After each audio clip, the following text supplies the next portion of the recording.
Welcome back, ladies and gentlemen, Nephilim, skeletons, boys and girls of all ages.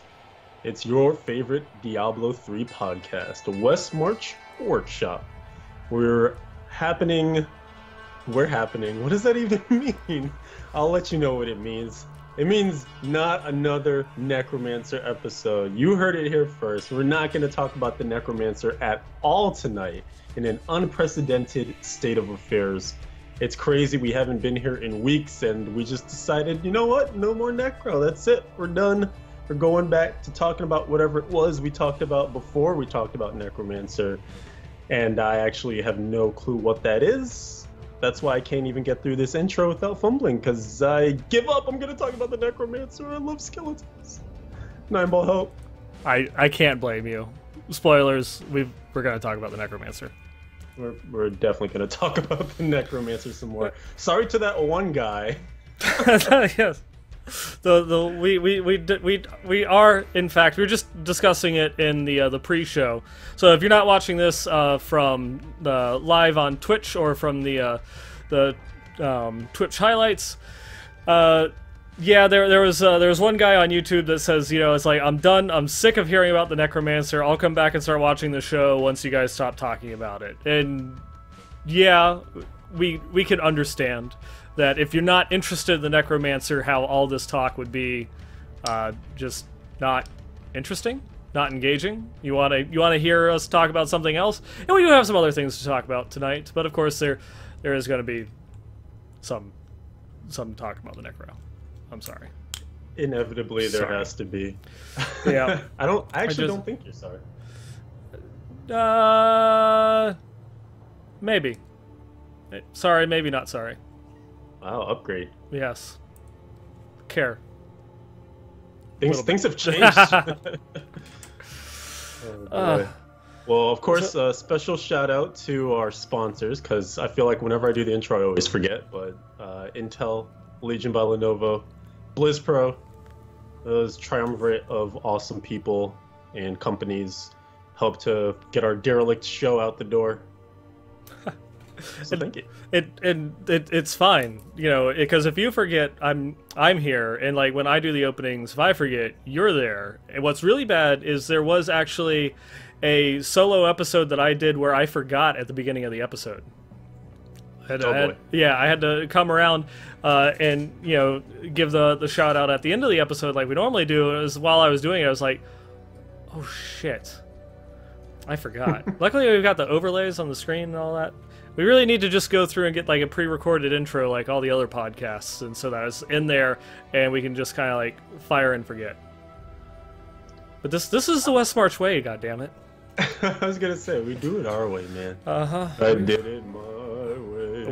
Oh, we do it live.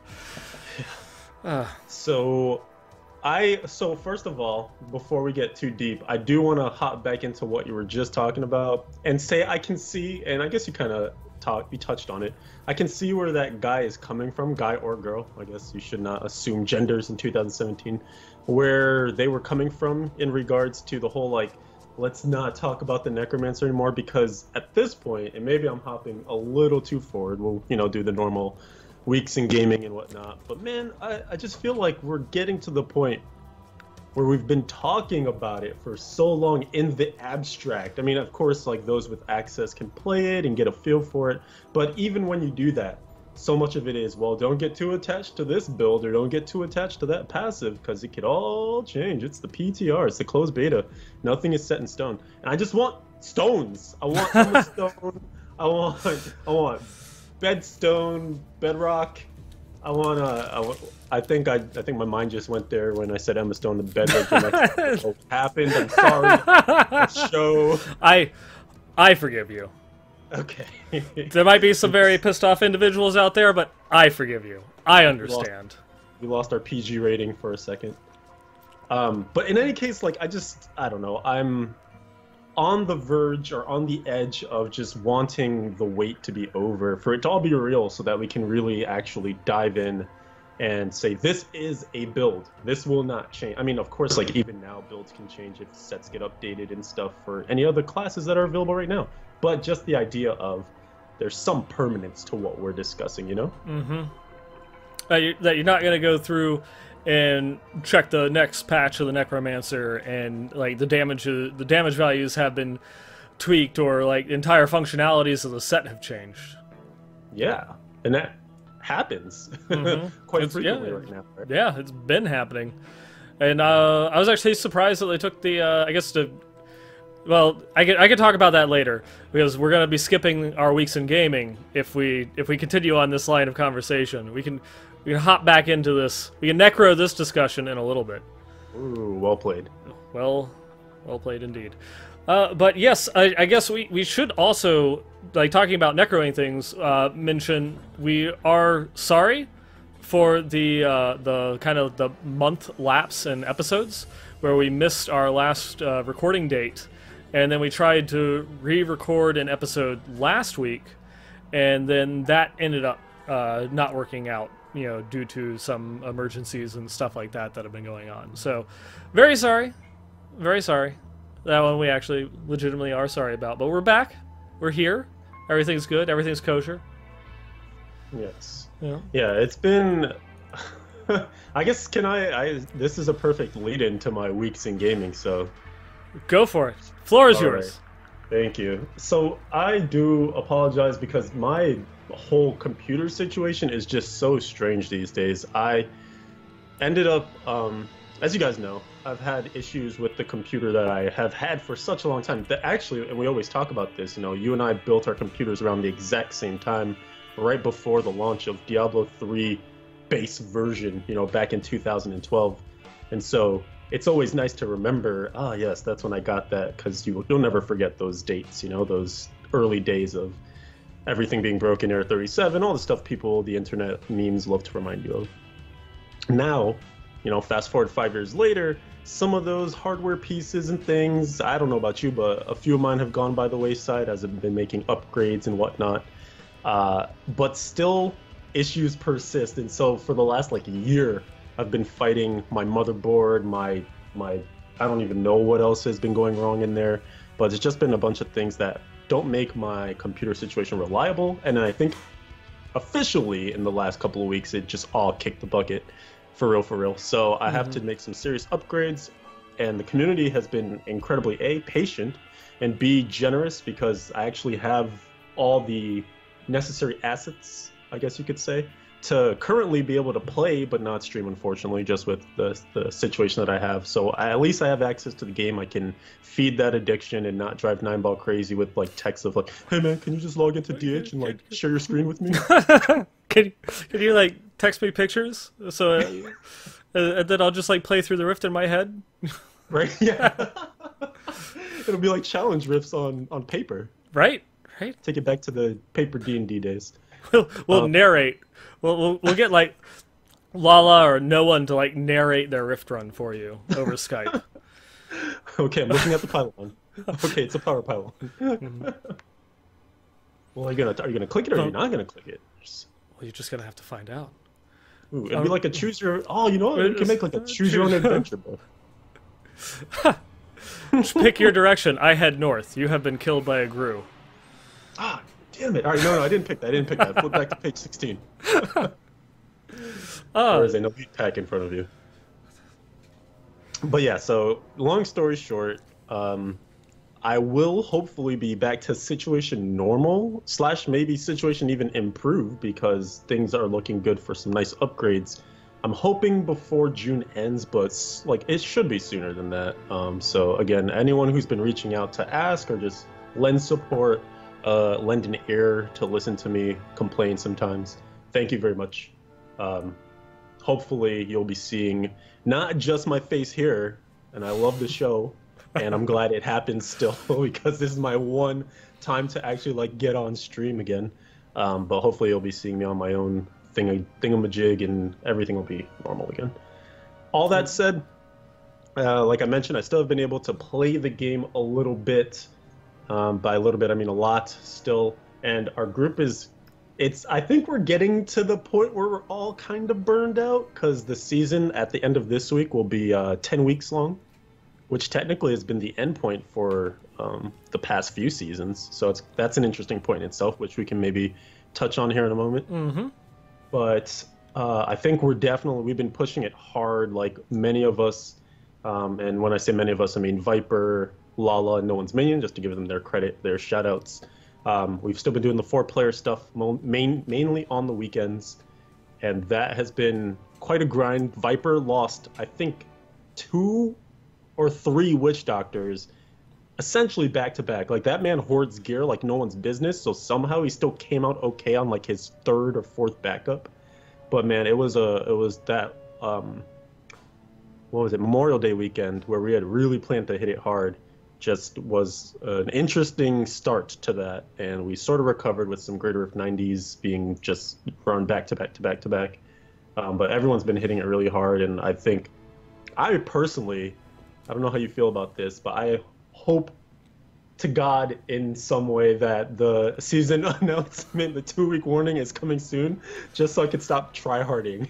I'm ready to be done. Yeah, I think it is probably still going to be a little bit further out.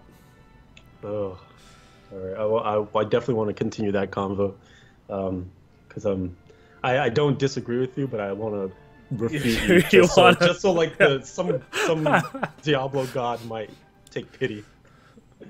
I don't think you want a Diablo god to take pity or like notice you. Period. That's like asking for like Cthulhu to like recognize you or something like that. Just any type of deity from Diablo is gonna look down upon all of us. Only bad things. Yes. Only bad things can come. Oh God. Well, let's. Well, then maybe you'll get your wish. Then it will just be 18 more weeks of season 10. That's not my wish. I didn't say that. You said it. You committed to it. It's too late. Oh, all right. Just a few more points. I can't recall if I guess I have not been back since this all happened. But so I reached Paragon 1800, which is just phenomenal numbers for this season. For me, for hardcore, for I guess anyone, honestly.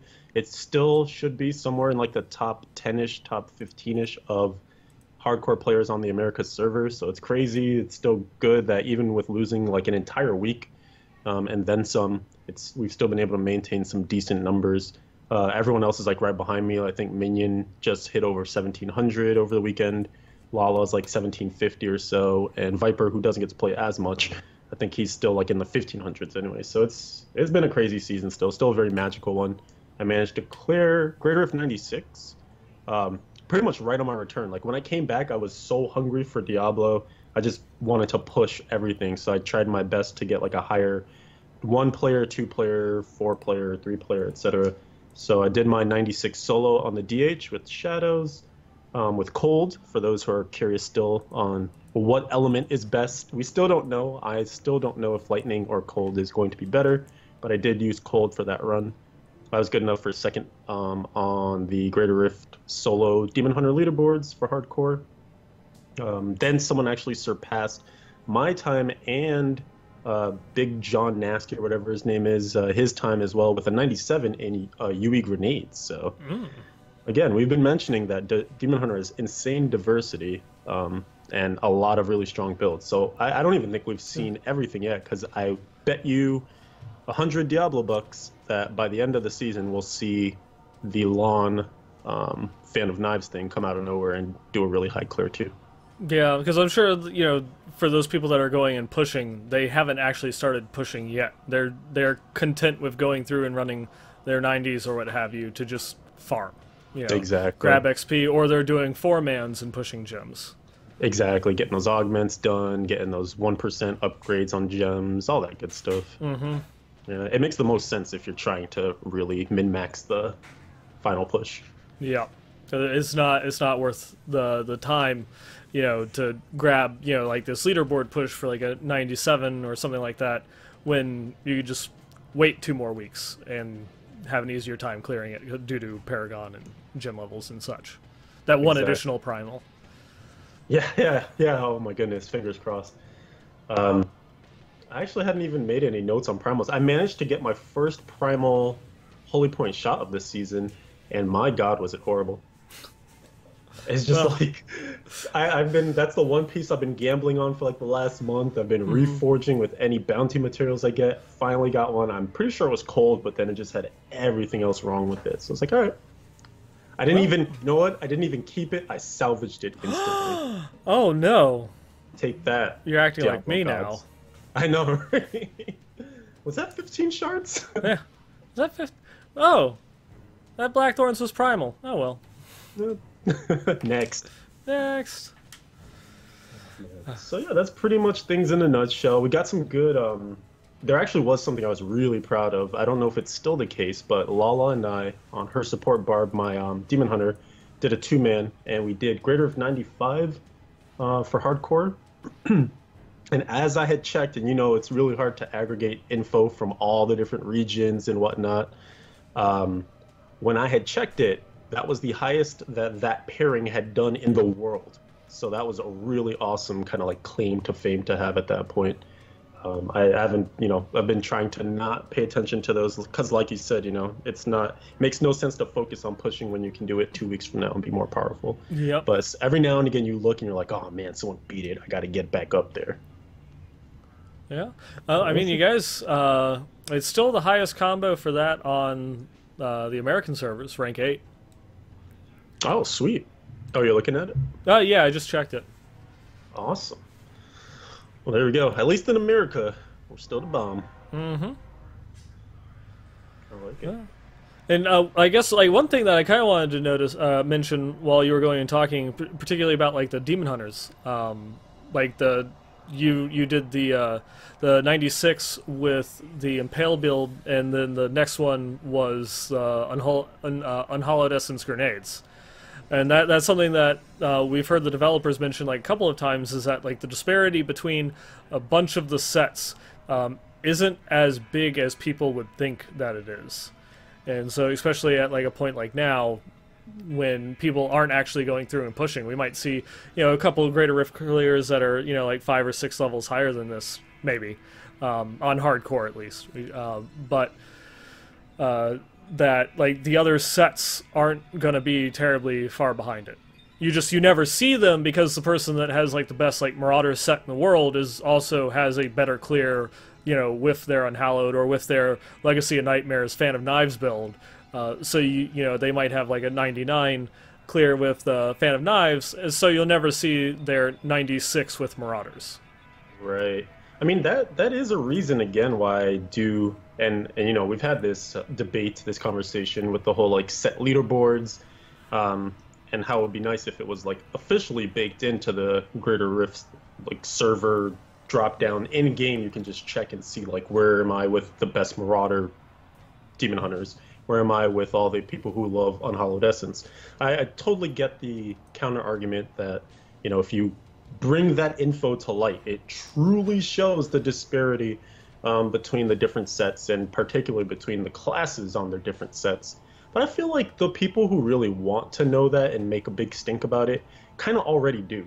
Because, you know, there's info out there. There are people like Riker and some of the content creators that aggregate some of that data and, you know, spread it widely to people who want to know, what am I going to push with this season? Or, you know, conversely, what should I avoid this season? Which class is going to be the weakest? You know, a lot of people lament the fall of the Barbs, just not being able. They have great parity between their sets in their class. But compared, you know, a wizard wakes up and is like, hi, I'm doing greater than 100. What's happening? Yep. You know what I mean? So it's, I think some of that info is kind of out there. And I guess I just wonder, like, I almost would like to see, you know, when we have PTR, and originally when PTR came about as a thing, I was like, man, I want to see like just wacky stuff go out there and have them test it. I would love to just see a 2-week period or something where they actually throw those boards up there on the PTR and just say, all right, here's what it looks like if we have, you know, 4 class leaderboards where here's your Marauders, your Shadows, your Yui, and your Natalias, Nats, and just see kind of what happens. One thing it might not be as bad as we think. One thing that I was actually thinking about is maybe if they don't actually put that information, say, into the leaderboards, but it is apparently something that they track internally, that they have information in databases that tracks that stuff internally. What if, instead of making like separate leaderboards for all of the sets or what have you, they just make that information available through like a web API? Like it's been cut down a lot in recent years, but like the World of Warcraft Armory, there was actually more information that you could get from the API than was actually displayed in the just like the web interface that you could see. So you could interface with the API and get more information on like specific number of boss kills and a whole bunch of other stuff. That maybe if they did something along those lines, so they just made that API available like externally. So at that point, they don't show it on any of their leaderboards. So casual Joe Schmo goes in, checks their leaderboard, and sees, oh, okay, well, you know, this particular build is like the best, and this is how this class performs the other one. I'm just going to go and do my thing. But then you could go to like, you know, Diablo rankings or something along those lines, and then they would have the tools to filter out the information. So you know, I only want to see demon hunters that are running 6-piece marauders. You know, right. Or like 5-piece Marauders of Ring of Royal Grandeur, something along those lines. So that way I can go and check and see specifically and how is this setup performing, or something along those lines. And like you said in the past too, there are sites that attempt to do that right now, right? And I think having a more robust access to the API, or just like knowing that more of that info could be out there, would help a lot. You know, I'm reading Dainty's comments in the chat. Hello, Dainty. Talking about data storage and just the fact that pulling that info is like insane. There's a lot that goes on behind the scenes in regards to that, and so that's a fair concern, right? You mean you can't just snap your fingers and make it happen? It's not that easy. Isn't that how web development works and all that good stuff? I thought that was. That's why everyone's like, oh, the devs are so lazy. They could just snap their fingers, but then they just take months. Right? Come on. But just to kind of come full circle on this thing real quick, the one thing that I think would help is that, yeah, if there were a bit of maybe hand-holding for the third-party websites that want to pull that info. Right now, they're trying to like find interesting ways to do it without having, you know, the most excellent tools to do it with. So they're getting some of that info, but it's never 100% correct, right? And that's kind of why I like the idea of it being more official, or at the very least, like you mentioned, if it could be if we could have better access to it, then we could maybe have some better feelings about how reliable that data is. Because right now it's just like, well, you can kind of think you have the best UE clear, and maybe this website says you do, but then you go to this other one and it says you don't. So what do you even trust? Who's the best? Who's pulling the data correctly? And you really have no clue. The other thing that kind of makes me raise an eyebrow, though, is we know challenge rifts are coming, right? And those are similarly styled leaderboards that contain data and things like that. So if that, like, I guess I wonder how those are different from adding something like that. I mean, I could totally understand if you're now taking into account the whole view hero details thing, and Blizzard, that's a problem you brought on yourself, by the way, because I was never a fan of those, but whatever. But yeah, if you have to capture like everyone's hero details and like there's a lot of data attached to each of those clears, then yeah, it totally balloons. But at least right now with challenge rifts, you have at least 4 more boards, and you're creating a new 4 every week or whatever the frequency will be. I don't know how much history we'll have on those. Then maybe they'll be, you know, you'll only see the most recent 5 or something. Or I think maybe they'll do similarly to like seasons, where they'll only log the information for like the top number. You know, maybe they won't do like the top 1,000. They might cut it down to like the top 200 or something along those lines. That makes some sense. Cull it a little bit. Yeah. I mean, there's a lot to be desired for. I guess I just want more options in terms of like, because there are so many people that just want to play their own way but still want to be competitive, and that's why, to me, maybe I feel like we haven't even done your weekend gaming yet. We're just like, I think we just really missed talking to each other about Diablo. Pretty much. Mine is completely uninteresting. Some point between like the last episode I did and now, my Demon Hunter died, and then I rolled another one, and I played lots of Necromancer. Warhammer 40k 8th edition is coming out, and I cannot express how much I'm nerding out about that. And also, I've just been incredibly busy with a whole bunch of other stuff. Come July, I might miss an episode or 2 as I will be moving, but I will see about that. Yeah. Exciting So times. there is my weeks. There's my weeks in gaming. I died. I played the Necromancer, and well, I've been making a dedicated effort at least to go through and stream at least a couple times a week. Last week was just all across the board. Just was really bad for me with timing and like everything and internet. I'm half surprised that I have good internet now because we got hit by a pretty nasty squall line earlier today and power flickered. Like I actually lost power for a little bit, but nothing. Like I didn't lose internet. I don't know.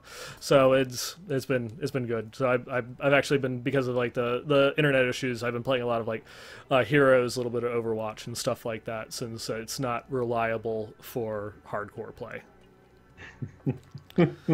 I love your fans are really nice to you, by the way. Oh yeah, man, totally. Like Longshot, he's my like #1 like cheerleader, right? Yeah, Man. he says the nicest things The about you. absolute nicest things all the time, like in chat, right now. Right now. Right now. Oh my god. Yep. Necromancer Warhammer. Actually, in Warhammer Age of Sigmar, yes, I play Death Army. That uses Necromancer and a whole lot of spooky, scary skeletons and ghouls and zombies and zombie dragons and zombie like giant bat things and stuff. It's cool. It's awesome. Really is. Sounds terrifying.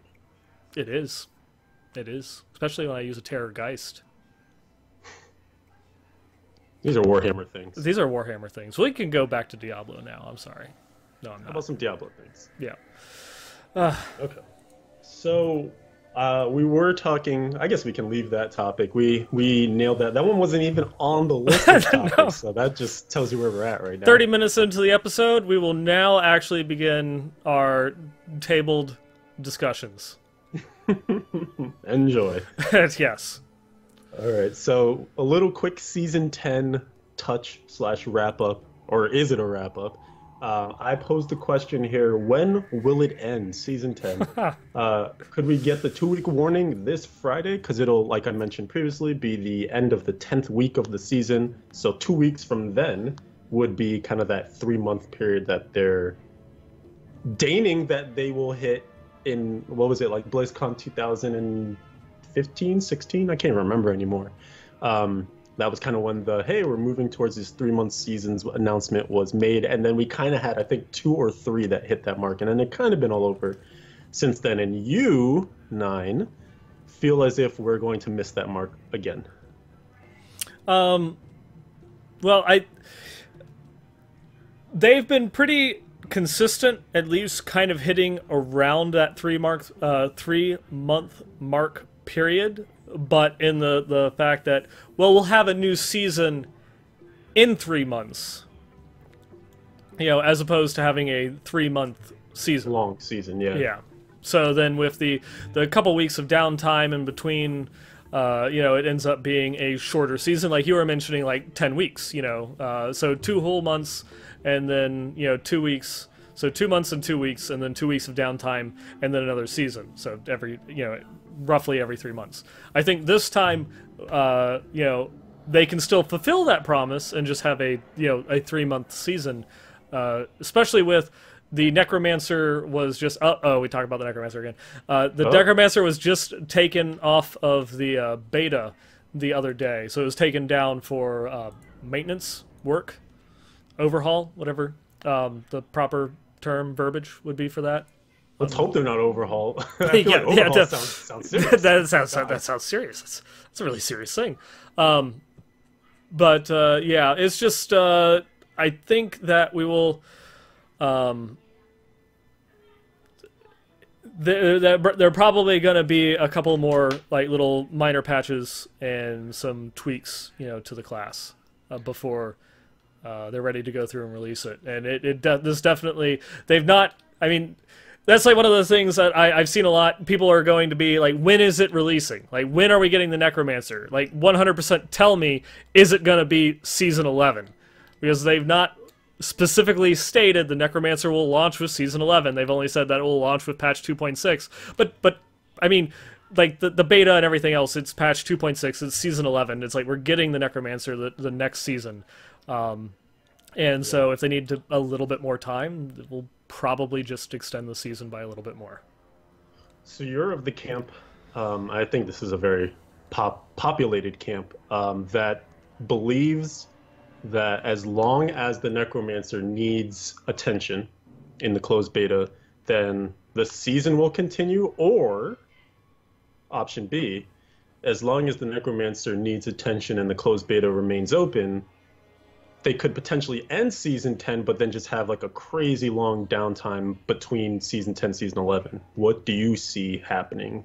I mean, I guess here's just like another way to approach it. What benefit do they even gain by ending the season in, having a 3-month long season versus just, hey, we're going to keep it going for another month while we still work on Necro? I guess that would be the question, which what would be like more beneficial, I guess, from a community or a PR standpoint.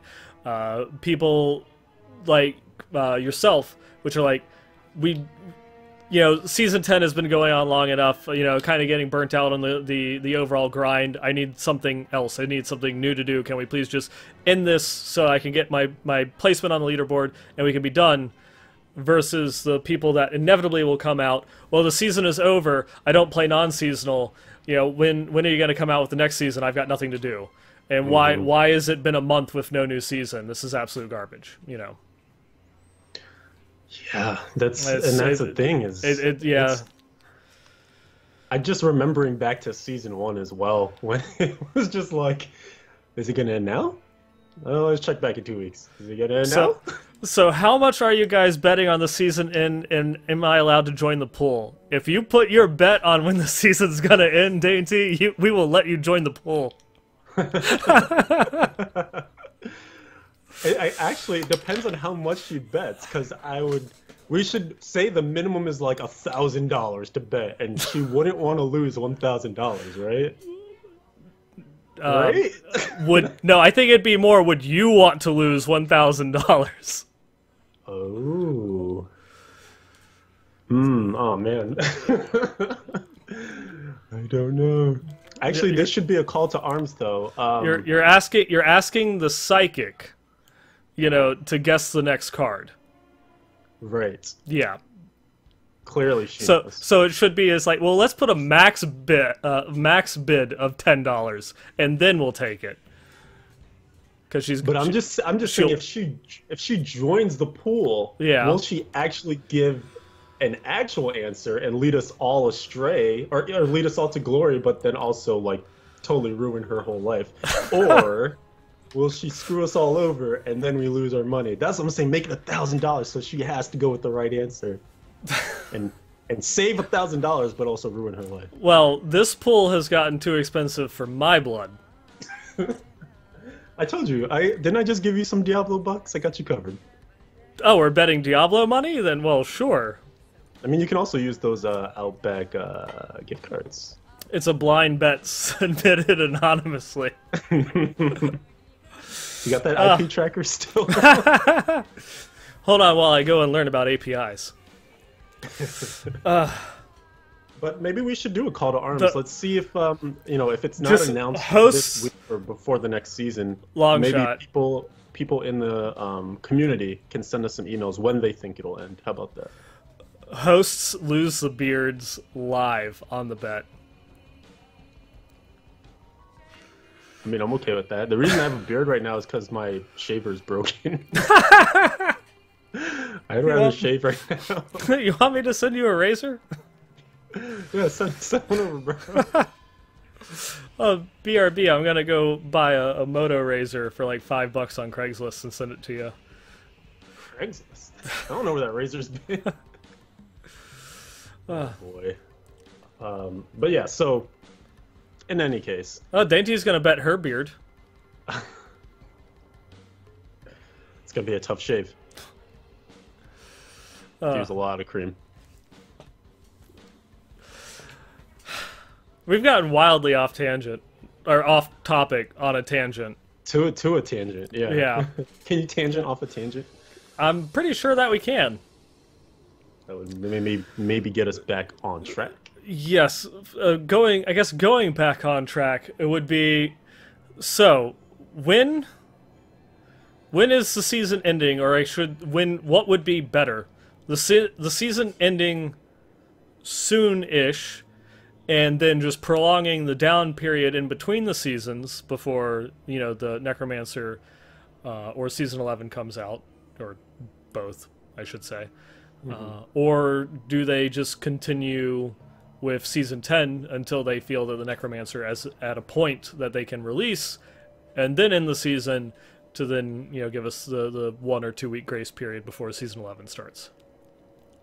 I think it probably is swallowed the best, is digested the best if the season were to just continue, because there's something about being inside of a season that feels content-like, you know what I mean? Because there probably are, to be perfectly honest, people that still haven't finished their seasonal journey or still are looking for, a placement on the leaderboards, or, there's so many varying levels of players that there are probably a decent amount of people that want more time or would enjoy more time, I guess, in the season. And like you said, when you end a season, some people just don't play non-season. It could literally just translate to be the same thing. You might take your same exact character that was seasonal, go non-season, and just keep playing. Like, it doesn't really change anything besides the leaderboards, like you said, locking in those spots.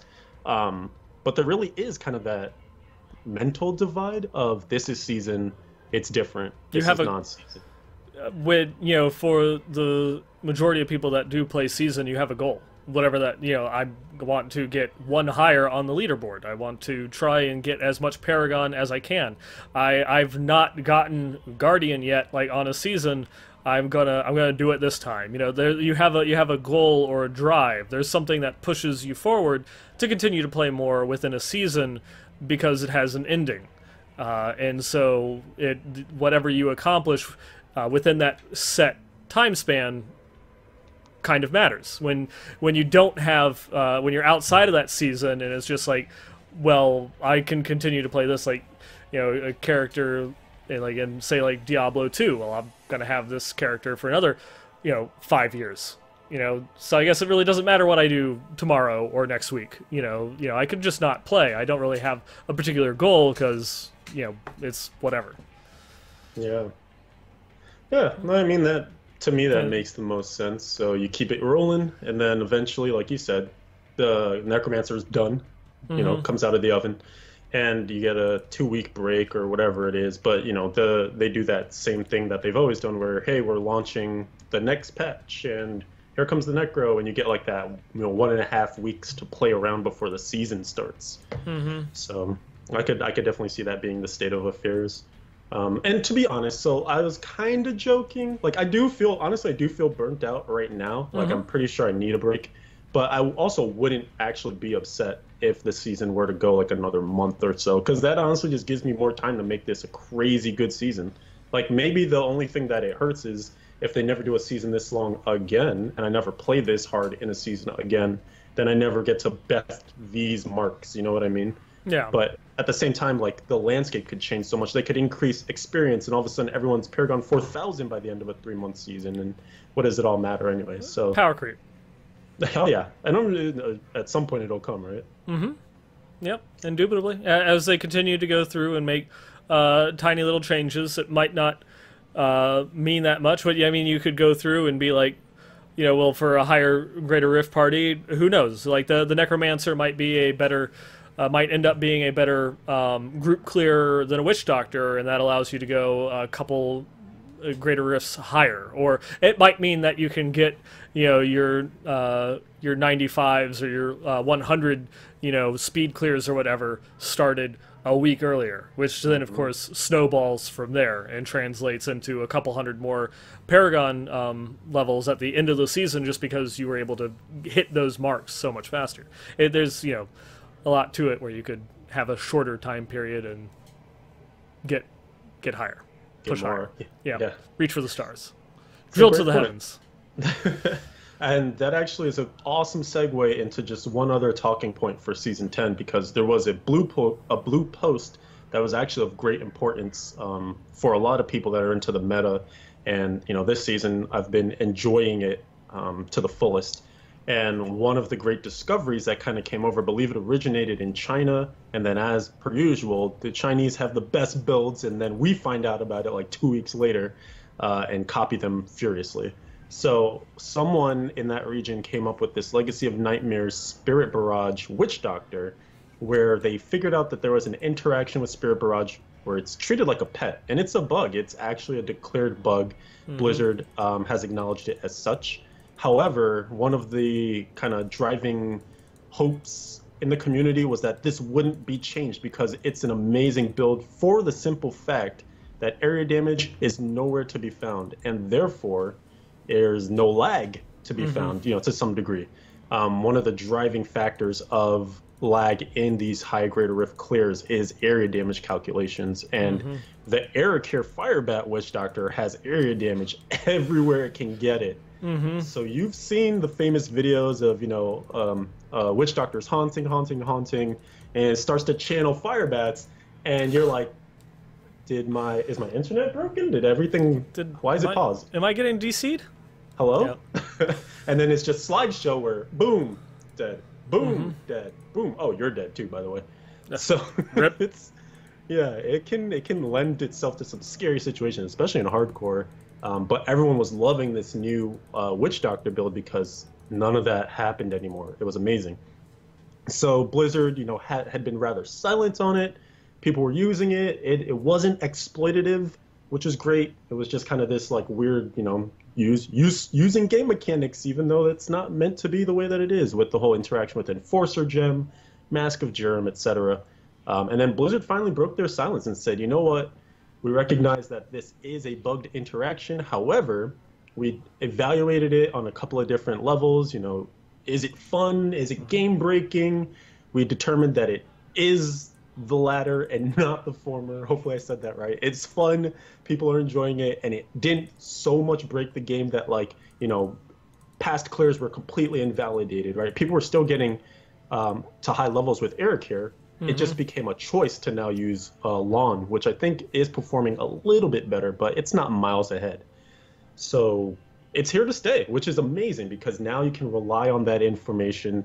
It'll probably affect Season 11 as well, as people try and integrate Necromancer. Like, this is what kind of reminded me of this point, was when you said, hey, the Necromancer could end up taking a spot from the Witch Doctor, or who knows what the meta will look like. But you kind of do have some idea of a picture now where, hey, in Season 11, this build isn't going away. So you can now be better prepared to build for it right from the get-go, which will make Season 11 look pretty different from Season 10, even if nothing else were to change. Yeah. And, less slag is better gameplay. Amen to that. Yeah, that is pretty interesting. Like the take on it, that they actually went through and mentioned specifically. It's like they pretty much reviewed it on like the two key questions: is it fun? Is it balanced? And it's like, as you mentioned, it's yes to both. It's not like all of a sudden jumping like 4 greater rifts above the Firebats build. So it's performing similarly, and so they're just going to let it be. Now, if something goes through and breaks it further, then maybe they'll change their minds. But as it stands right now, it seems to be acceptable. Yeah, it's great. That's honestly really, really awesome. It's been making the Greater Rift meta feel a lot more fun to participate in, because now you have one less thing that you're combating. There's always RNG, there's always player mistakes, there's always just a bunch of different things that can go wrong. But the worst is to lose a run to lag. Or to lose a character to lag, honestly. Oh, yeah. Especially if it's server created. So, yeah, and we're looking all right. Yeah, and that's something that I don't remember whether we talked about it on the show or not. But there was like the one video that was going around the community quite a few weeks ago about like, is area damage good for the game? Yes. Not even just as like a like it's the main source of lag in most like group builds. Just because it's not for the size of the calculations, but the numbers of the calculations that it's having to go through and factor in. Especially when you have, particularly when you have AOE skills, large AOE skills like Firebats, triggering area damage on, you know, large numbers of mobs with a whole bunch of dots and other mechanics going through and running on them. That it begins to push the game system to its limit. But also, you know, in that video, they were talking about is it just a interesting mechanic? Like, is it something that you that you're like really like, oh, awesome, I got area damage. You know, it's like I do 10% more, you know, damage to things around me, type thing. Or is it, could it be done, you know, a different way?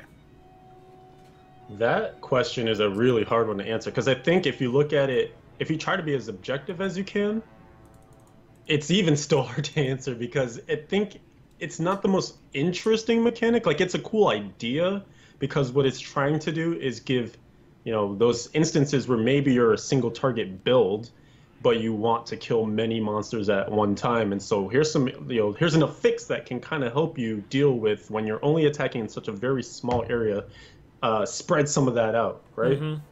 But what happens, which is the way that we've always played this game, is that you always want max damage everywhere. And so area damage, like you just said, becomes really great when combined with AoE. And players have found every single way to manipulate that to make it a really extraordinary situation.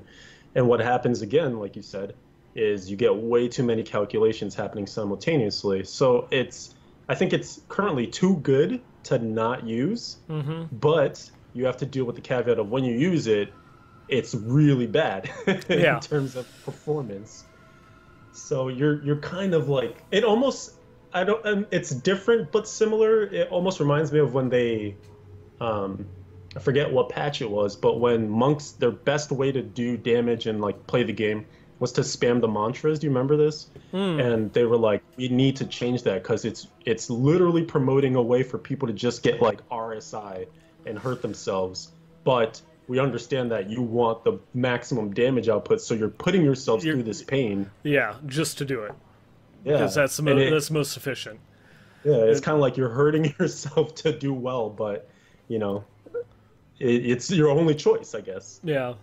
And, you know, when you mentioned, like, looking at the skill objectively, like, if it was a perfect scenario and you wouldn't have to deal with, like, the lag. Say there's a, you know, a big update to the game engine, and they were able to, you know, completely mitigate the lag from area damage. And so it no longer had, like, that gameplay impact.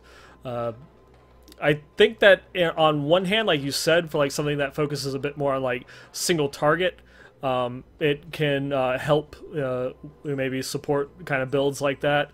You know, it was really big with shadows before the Holy Point shot, and even with Holy Point shot, with solo builds, it still can be very nice. It in and of itself is also kind of multiplicative damage, because you can get it over 100% area damage, even though it won't kill the thing that you're actually attacking. You can still then get it after all of your other modifiers and buffs and stuff like that, get an extra like 20 or 30% on top of it to everything else that you hit from your skill. So you can get like a nice damage boost from that. The one thing that I think of is just the kind of the development mentality that Team 3 has had towards the game, and moving away from, like, you know, Diablo 2's lying character sheet, the simplification of stats, is that they want that better readability. So when you as maybe like a casual player go and you look at your stats, well, I understand, well, if I get increased attack speed, I'm going to attack faster, and that increases my damage. If I get crit damage, well, that increases my damage. So I've got all these stats that will go through and increase my damage, but there's certain ones that won't show up. Things that give me a bonus to my elemental damage type or to my skills, but those I can kind of like figure out in my head. Well, my fire damage is just going to do 20% more, and when I use, you know, like Wave of Light, it's just going to do 15% more damage. But area damage is like that one thing that still kind of goes back to, you know, the LCS, and that I really am not sure how exactly this factors into my overall damage of killing monsters. I can't see the individual procs like I can a crit. I don't know when area damage procs, or whether it's just my regular skills, and so it has a very difficult aspect of readability for someone that just goes in and doesn't look at the forums to know like how important area damage is as a skill for a lot of builds.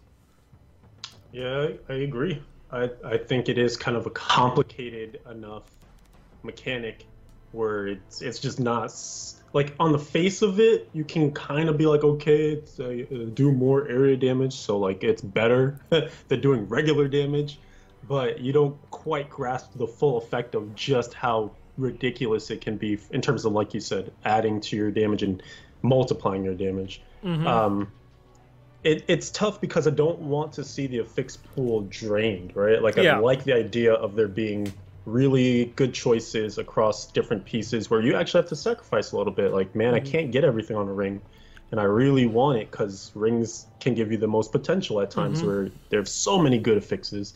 And if you take one out, then okay, that choice is a little less difficult than it used to be. So I feel like if you propose to remove it, you should also simultaneously propose to add something, but I don't even know what that would be at this Mm-hmm. point. I can't imagine another thing that would come into the game that would act similarly but not cause the same problems, or even act differently and not be as, necessary, I guess. Yeah. Yeah. At this stage, without like something major like kind of like a mastery system like what World of Warcraft had or something like that, I can't really think of any other, you know, stat that isn't already there or also wouldn't like cause a similar problem in like terms of readability. Yeah. I think even when you look at, you could make a case for things like attack speed, where even though your number on your character sheet changes as you add more attack speed, it technically isn't showing you what it is because there Mm-hmm. still are things like breakpoints. Breakpoints, yeah. Yeah, there still are, all these sort of like hidden things that happen when you increase animations and frame rates and stuff. So, you know, you still have some problem children, but they just don't, no one's game is freaking out because you are attacking so quickly that everything breaks, you know what I mean? Especially with there being a cap on attacks per second as well too. So I almost wonder like I guess the cap in the case of area damage would be less density, perhaps. You maybe, and this it kind of harkens back to the idea, and this was coupled with that thinking of the video that started this conversation. Coupled in with this was the whole idea of like, they were a bit critical of the fact that the devs wanted to get rid of the standstill meta for Greater Rifts, having one area where you just pull all the monsters together to create this massive density that is kind of one of the factors that makes this problematic. In order to combat that further, what should you do? Actually, Replay in Discord was throwing out this idea that I vehemently fought him on, which was like he said, and I'm paraphrasing, he hates the idea of there being things like trash mobs in the game. Like the phrase trash mob should not exist. Like Mm-hmm. all monsters, all monsters. All monsters matter. I don't even want to. But this idea that like you're not skipping things, like you're taking fights and they all have meaning to them. They all give you good progression. And I was like, well, are we just gonna get to the point where there's 5 monsters that give you 20% progression? Like this isn't a raid, right? Yeah. We're not out here to just fight like 5 bosses and get out of the rift. Mm-hmm. But one of the things, just to kind of get back to what drove me to this statement, is you could lower the density, and that quote unquote caps area damage, right? Because now you can't gather as many monsters together to create these death balls of calculations. Players will try, of course, right? Like even I was like, man, the one thing the Necro's missing is a pull. Like I really want to pull monsters together, and then they gave it to us. It just kind of makes you wonder, like, are we too attached to this idea of create density, blow up density? Because it's been the most efficient way to play the game, essentially since its inception. It would be such a great break from that tradition to go in a direction as extreme as replays, but maybe somewhere in the middle is something that helps. Yeah, I guess, I don't know how to feel about that. It just, I guess, just in the one respect that it would require, like, if you were to reduce the density, but like keep the tuning at around like the 15-minute mark, that would mean that like you'd have to increase the amount of progression like per mob, Yeah. or but only to a certain degree. So that way you still end up having to do like more pulls or more levels in the Greater Rift, but you'll still get to like that 15-minute like marker. Just because if you reduce the amount of density, that also means that you're going to spend more time moving, which will still count towards your overall rift progression. And now my brain is like going through and wandering off, because then you also like go through and kind of like run into things where from kind of like non like high end group pulls where you just kill elites and you skip everything else. Yeah. And so the majority of your clear percentage comes strictly from orbs. Like if they kept it the same, would that affect that, or would people just be have a like easier doing like lower level solo clears because you're simply killing elites and not the regular mobs? I was almost going to say the convex to your increase the progression of some mobs would be like, make more orbs come from elites and really prioritize elites being kind of the thing you're out to kill. But then, like you just said, then you might push that playstyle forward even more so, and then now you actually really do have trash mobs because you're just skipping them all together. Yeah, I mean, because it's one of those things that you have certain builds will definitely like prioritize elites over regular mobs. Other builds, will shadows. Yeah, other builds like Unhallowed Essence or what have you, when they're going through and doing their speed clears, they just kill everything, and so it doesn't really matter to them if it moves, it dies. If it bleeds, we can kill it. That's a Predator quote, by the way, because I know you in movies. But it's it's just funny you were saying. it's there's so many different play styles, and there's so many different ways that rifts are tackled, from the casual person to the speed farm to the progressive single player clear to the progression 4-player clear, that I don't think that there'd be an easy way of making all mobs matter to everyone all the time. Yeah, it's a tough task. It's a tall ask. And the one thing that's kind of weird is that we've always been going in the other direction. There, one of the huge things that got a cheer at BlizzCon was when, wow, why am I blanking on his name? Not Travis, not Wyatt, Joe Shelley. No. There it is.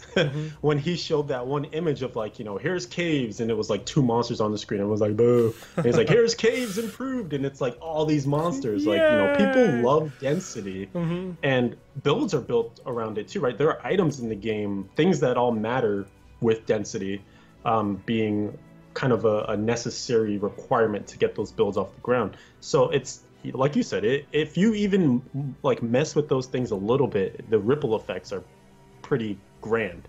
So you do have to kind of be careful on what the solution is. And I just, I feel like we could spitball a bunch of ideas, but at the end of the day, we still just don't even know what the right solution is. Yeah. Or at least, like a solution that's worth dedicating the development time to, that would make a large enough impact, to, kind of make the dev time, worth it. Right. What type of change that they make that would justify the expense to make a noticeably different, play experience, as opposed to I run around and I hit things till they die, and then big boss spawns and I kill it, get loot. Because I think we can all agree that, when you do, for anyone that hasn't experienced it, you should try to experience it somehow. But when the area damage lag kicks in, it's noticeable, it's jarring, it's anger-inducing, it's frustrating. It's really tough to play around and play with. So I feel like there's no one that would try to fight you on that. But there are definitely a bunch of fights to be had on just if it's changed, how it's changed, etc., etc. Yeah. So we'll see. Oh, one thing I did want to mention too, while we're kind of in this realm still, is SVR, who some of you may know if you're a like profound Redditor. He writes a lot of interesting posts, things that usually concentrate on high meta discussions, theory crafting, etc. But he put together essentially the Bible for the Legacy of Nightmares Spirit Barrage Witch Doctor. So if you're kind of hearing about this for the first time, if you want more information in general, you are a Witch Doctor, you want to know more about how to play that build, highly recommend looking up either his Reddit name, which is like SVR90, I believe, or just the thread that he put together, which you just literally Google like Legacy of Nightmares Spirit Barrage Witch Doctor Reddit, and it should be the #1 pop-up. It's very comprehensive, tells you every item, every skill. There's tons of math if you love numbers, like attack speed, quotients, and things to look out for in terms of channeling Spirit Barrage, using it, letting it tick, etc. Stuff that's beyond me because I hate numbers. So go have at it. I definitely wanted to get. He sent a tweet to the account, so I did want to give him a little shout out on that. Very nice. I guess. Well, can we move on to our second topic? Yep, we're going at a great pace. A great pace. We've got a couple more. So maybe, I don't know, maybe we'll fill them all in. Some of these are highlights. They're quick hits. Yeah, quick hits. Quick hits. So as we continue, I guess we'll take the talk back to the Necromancer now. Necro, the Necro discussion. There it is. We have in like the past week gotten the intro cinematics for both the male and the female Necromancers, and while it's interesting, it's back to that the not like the CGI, but the hand drawn kind of like sketches that I have actually really fallen in love with the stylization that they've done to that. It kind of gives you the feel like you're looking through some dusty old tome of lore. Kind of gives a brief little hint into the Necromancer, and from what I'm guessing is one of the first looks at the subterranean city that all Necromancers call home. And unfortunately, I do not have it loaded up. I was going to say, this is the moment where we try to describe it for you. Yes. Or shall I get you a box? Oh, yeah. Who did a movie quote? Yeah, exactly. Oh man. Oh, sure. I've been shown up this time. Boom. No, you've been equaled. We're partners in this. Just trying to get on your level. Yeah. Oh boy. Fail boat 9-ball. Yep. Yep. But it is cool. It's worth checking out. It's on the main Diablo website, so you can easily navigate to that. And we can describe it for you, or you can just go see it yourself. And most of those things are usually better seen than heard. Let me see if I can get it set up. And this is like one of those things that's like need to actually try and clean some things up here. While you're doing that, I can talk about the next topic. Oh, go ahead. All right. So continuing in the theme of Necromancer reveals, again, we are hopefully showing you the Necromancer Act 1 trailer cinematic thingamajig in a moment, but just a couple of days ago, we also got some information on, I guess we knew what they would be, we just didn't know what they would look like. And this is another visual thing here. More work for 9-ball maybe. But yeah, the Rise of the Necromancer exclusive goods were revealed. So on the, again, Diablo 3 official website, there was a blog post that went into details on kind of the pet, the wings, the portrait frame, the banner, the sigil, like all that good stuff. So if you want to take a look at that, again, it is on the main page. We also have an article on it on diablo.blizzpro.com. So definitely feel free to check out the website and see what you can see. But the pet is like a half-finished blood golem pet. It's absolutely disgusting and fits perfectly with the Necro theme. It's disgusting and awesome. Yeah, totally. I can't wait to see it run around and get gold for you when all it really wants to do is just finish forming. And then the pennant for the Necromancer. The back tabard thing. Oh yeah, the thing you throw on your back. Yeah, which is basically, it's just like a flag of flesh, stitched together flesh. Just so, just imagine the look on people's faces in New Tristram. Yeah, you just saved us from the zombies. You're wearing human flesh on your back, like a flag. Okay. Well, come right on in. The tavern's over there. It's like, great. Clear some room. Great fun. Great fun. Okay. Do I have this figured out? Let's find out. We're doing it live, people.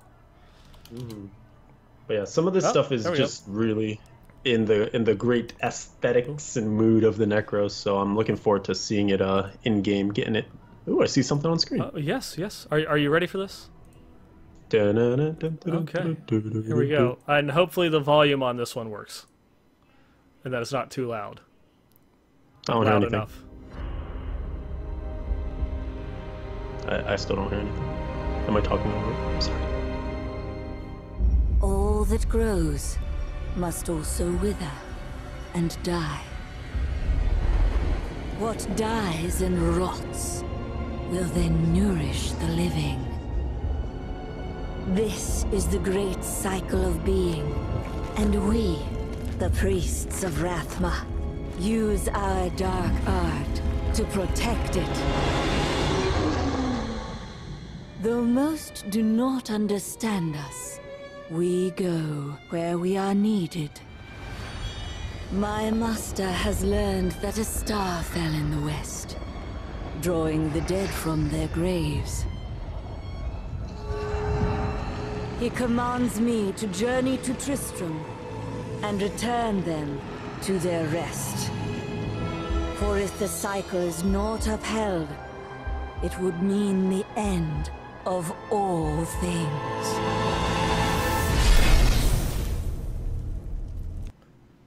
So there we go.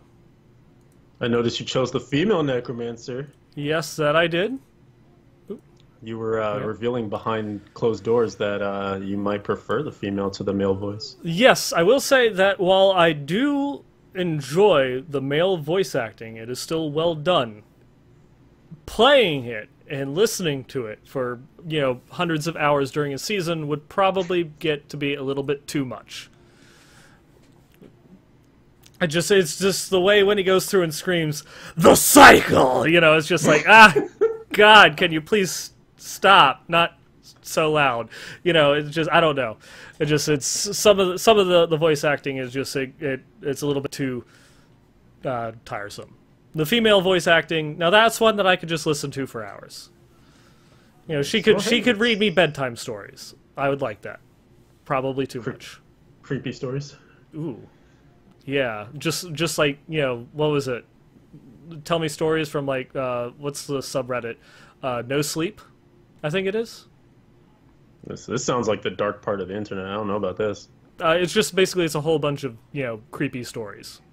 No Sleep, because if you go here and you read those stories, you're not going to sleep. I see. Yeah. I see. Well, and yeah. The one thing that you were mentioning that made me think of something was, the reactions, right? That's one thing I'm really looking forward to campaign-wise, is getting the Necromancer and some of those town interactions, seeing what the people have to say, because they're like you said, you're running around with the friggin' tabard of flesh. Like, yes. There's going to be some weird reactions from people, and you'll get to hear more of the voice acting and things like that. So I'm curious to kind of see how it's integrated. Yep. It's what you call it? And then Dainty is going through and mentioning, wait till you hear the sound effects that the little tiny baby golem makes. Oh boy. I can't wait. I bet they're just delightful. Yeah, you can, like, that, we see, like, that intro cinematic there, and the intro cinematics for, like, pretty much all the other classes as you go throughout the rest of the game, they don't change, but the characters' take on the events, you'll hear a little bit more about them, as well as, like, their interactions with the characters. And the campaign is actually available to play with the Necromancer, not at the moment because the Necromancer's been taken down, but you have been able to play through the campaign. I think a lot of those voice acting lines and a lot of the interactions and stuff are actually in there, but I've been holding off on playing the campaign because I wanted to go through and actually, like, play it once it went live, so that way everything was in there, and I wouldn't feel as if I missed something. So I haven't actually played through the whole campaign as a Necro just yet. Yeah, I'm saving it for myself. Yeah. We could do it together. Whoa, that actually will be fun. Yeah, let's do it. Yeah. Day one Necro launch. 9-ball Leviathan stream. Necros in campaign mode. Yeah, it could, and just my guess, if we want to go back to earlier in the conversation, my guess is still probably an early July release for season 11. So we probably will get that season end notification within the next couple weeks. I think I'm still on that train too. Yeah. I guess actually, so did I make a note on this? I can't recall. Oh yeah. We're about to get to this topic, so I'll just introduce it currently. But so you mentioned the Necromancer was taken down recently on closed beta for some, hopefully not overhauls, but tweaks and little nuggets, tidbits of updating, because hopefully we're thinking we're near the end here. But that actually kind of raises a question with your timeline. Do you feel as though the next update will be anything major? Like, one of the things you had previously stated was, there's no bracers, there's kind of like some missing slots perhaps, and we're still not sure if, that means there are more items coming, or maybe they're leaving them open for future items. Like, what's your take on it now that you've had a little bit more time? It's hard to say, because the direction that they've taken in the last couple of patches was, instead of, I thought that they would add in, like, the Necromancer felt really squishy as the difficulties got higher. Like, the Sunstone Ring was incredibly powerful, and at, like, a level of difficulty that you'd be, say, speedrunning, you were practically immortal. Like, even though you'd take a lot of damage, by the time you got down to 20 or 15% health, nothing hurt you. You just wouldn't, your health wouldn't move beyond that little 10% marker. That's the one that gives you a damage reduction based on missing up? Yeah, I should probably actually say what it does. But yes, as you said, it can give up to, I think it was like 0.9% damage reduction for every 1% health that you're missing. And so at full health, it gives you no damage reduction, and as you take more damage, it will give you ever-increasing amounts. It doesn't work at higher difficulties because you can be killed in 2 hits, and it doesn't give you damage reduction based on the health that it drops you to. So if you're at 50% health and get hit for 50% of your health, you die. It won't give you scaling damage reduction as you kind of go through and get lower. You have to get, it protects you from lots of little hits, but it does not protect you from a couple big hits. But some of the other items, like the original thing of, what was it, Dainty's Binding, that gives you damage reduction if you had Decrepify cursed on an enemy, and stuff like that. It was kind of wonky, and you still had a lot of survivability issues, but then they went and made it so that way, as long as an enemy has a curse on them, you get the damage reduction, increasing the damage reduction that you got, like on the Golem pants, and so that they did add in some other things. I could swear up and down that, we still don't have a bracer. Like, a bracer is just like that standard item that all classes have. But at this point, I'm not sure. Could they just continue to double down on the method that they're going with right now, and just put more defensive options, or increase the defensive options that already exist on the sets and the couple items that we already have? Could they just keep increasing those until they're sufficient, or add a new item this late in the game? I guess at this point, I think I'm more willing to change my opinion that they have more items coming, to that they'll just continue to add in, or they'll continue to tweak the existing ones to just get it to that point. I was going to say, it sounds like you just talked yourself into the answer to the question a little bit. Yeah, it's definitely been something that I've been thinking, and just looking that we've had since the last episode actually.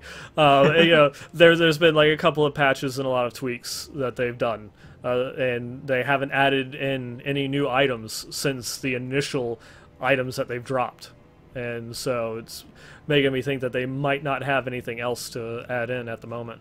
But that doesn't prevent them from adding in new items or converting over old items in the future, in future patches. Patch 2.6.2, Season 12, Season 13, they could always go back in and, just like, I'm sure that you will remember this from the Crusader in the early beta, they don't need the 30% melee reduction.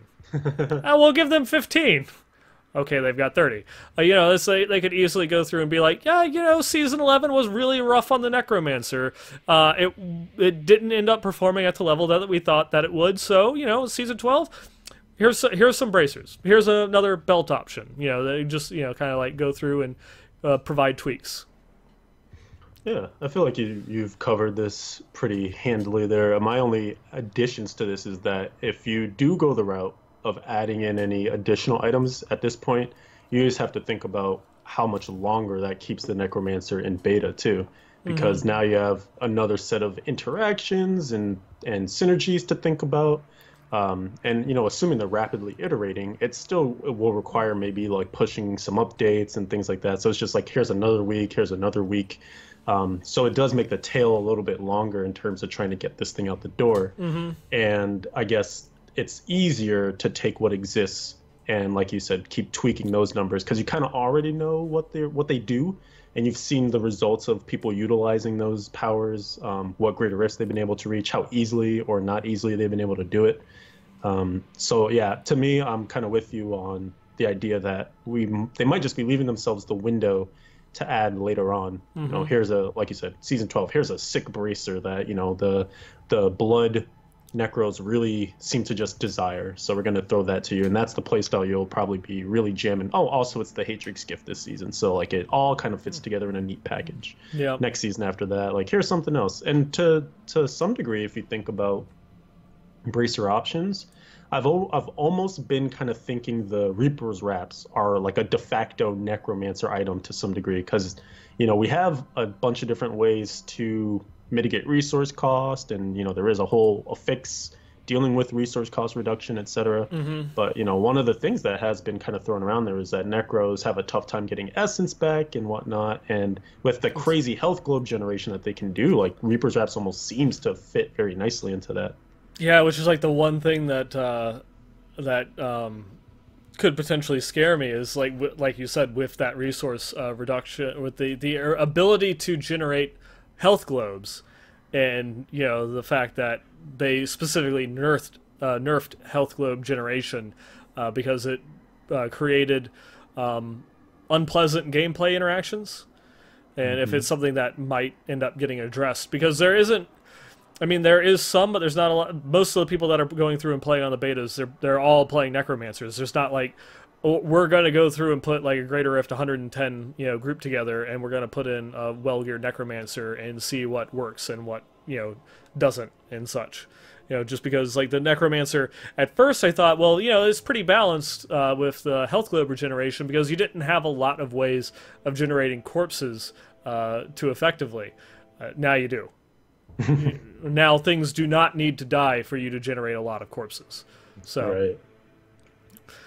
We'll definitely have to see, what direction they decide to take on that, what route that they go. I think one of the biggest issues for me with a lot of the builds that I've done, that for like the essence generation, is just you want like 8 skills at any time while playing the Necromancer. The action bar is like jam packed, and they're all active skills that you're like trying to press like crazy, and then you also want to try and fit in like a generator in there somewhere. It's just like, well, and then it's always like, oh, this build feels really good, I'm using Devour, I don't need a generator. You go up 5 Greater Rift levels, I can't kill fast enough, I need a generator now, but I also still need Devour because of this interaction with consuming corpses or something like that. So It's got a lot of buttons. It's got a lot of buttons. I think it's such an interesting place to be at because they've done a great job, I think you can say, with making the class so active. And it just, the gameplay, just, we're talking about the Necromancer again. The gameplay itself is just, it feels so different from all the other classes just because the corpses truly are, you know, a second resource system for the Necromancer. They really are. And anytime that you play a build that does not use corpses, you feel as if you're missing something. I'm not doing this right because I'm leaving corpses on the ground. I feel like I should have another button that I need to press. Just like, you know, I can either use this as damage, or I can use it to generate essence, or, you know, I'm really just using my essence to generate corpses, or I'm using corpses to regenerate my essence. And it has like this weird cycle that's kind of like going through the entire time. The magic word. I said the magic word. I'm glad you picked up on that. That is just that it has a lot of interaction with its own skills and abilities. And then you go through and you start layering on, you know, some of the items, and you're just like, well, I want to have a golem, you know, now, so that way I get some damage reduction.